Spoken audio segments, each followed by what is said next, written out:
በዘንድሮ ዓመት ወደ 343,000 የሚሆኑ የስራ አጦችን መመዝገብ ችለናል። ከነዚህ ወደ 75% የሚሆኑትን በቋሚና በጊዜያዊ የስራ እድል ማካተት አለብን ብለን እየሰራን ነው ያለነው። በግማሽ ዓመቱ ወደ 163,000 የሚሆን የቋሚ የስራ እድል እንደ ክልል መፍጠር ችለናል። ክህሎት መር የሆነ የስራ እድል ፈጠራ ነው። ከዚህ ቀደም ሰዎች የተለያዩ የስራ እድል ላይ ተሰማራን ብለው የስራ ይጀምራሉ፣ ወጣቶችም ሌሎችም የህብረተሰብ ክፍሎች። ነገር ግን ይሄ በክህሎት የታጀበ ስላይደለ የሆነ ስራ ይጀምራሉ፣ ወዲያው የሚያቋርጡበት የሰራጨናቸውን ብድሮችንም ወደ በዘላቂነት ተጠቅሞ ሀብት አፍርተው የማይመልሱበት ሁኔታ ስለነበረ እዛ አካባቢ የሚንገራገጭ ነገር ነበረው። ስለዚህ በአሁኑ ወቅት እያንዳንዱ ወደ ስራ የሚሰማራውን የህብረተሰብ ክፍል ወጣቱን በስልጠና ማገዝ አለብን ብለን አቅጣጫ አስቀምጠናል።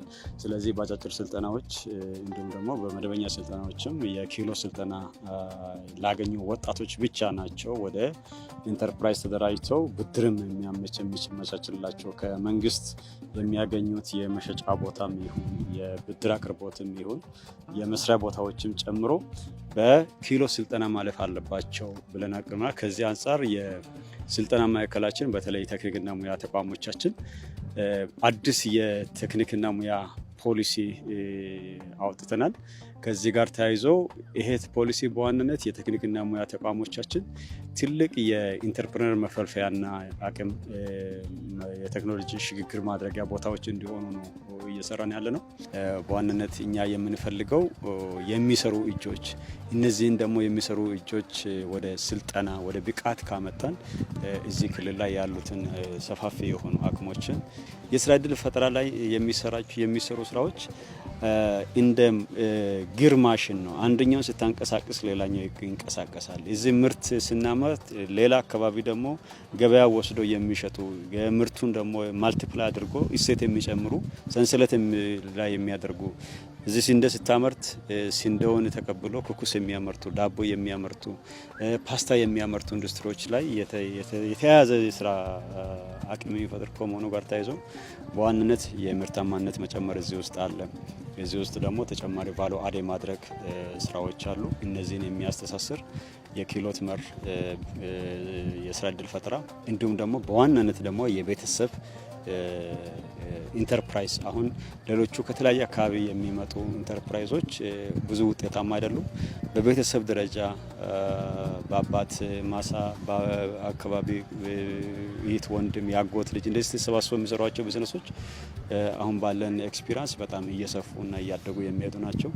እነዚህ በክልላችን አሁን ባየናቸው ዞኖች ላይ በጣም በተሳካ ሁኔታ እየሄደ ነው። የመንግስት ድጋፍ በተለይ የብድር አቅርቦት ላይ የሰራናቸው ስራዎች በጣም ጥሩ ናቸው። ፖሊ የቴክኒክ ኮሌጆቻችን የውጭ ሀገር ስራ ስምሪት የሚረዱ ስልጠናዎችን እየሰጠን ያለ ነው። በተወሰነ ደረጃ እስካሁን ይዞን የነበረው በክልላችን የኢሚግሬሽን መስሪያ ቤት ካለመኖሩ የተነሳ ፓስፖርት ለማውጣት አዲስ አበባ ሆሳና እንደዚህ ስለሚመላለሱ ያንን በርደን መሸከም ቻሌንጅ እያደረገ በምንፈልገው መልኩ ሰዎችን ወደ ውጭ ሀገር መላክ አልቻልም ነበር። ስልጥኖም ሲያበቁ እነዚህ ጉዳዮች ይዟቸው ነበር። አሁን ግን በሶዶም በወላይታ ሶዶም በአርባ ምንጭም የኢሚግሬሽን መስሪያ ቤት ተቋቁሟል። ከዛ ፓስፖርታቸውን ማውጣት የሚችሉበት ሁኔታ አለ። እንዲሁም ደግሞ ከኤጀንቶችን የውጭ ሀገር የስራ ስምሪት የሚያገናኙ ኤጀንቶች ከዚህ ቀደም ቻሌንጅ ያደርጉ ነበር።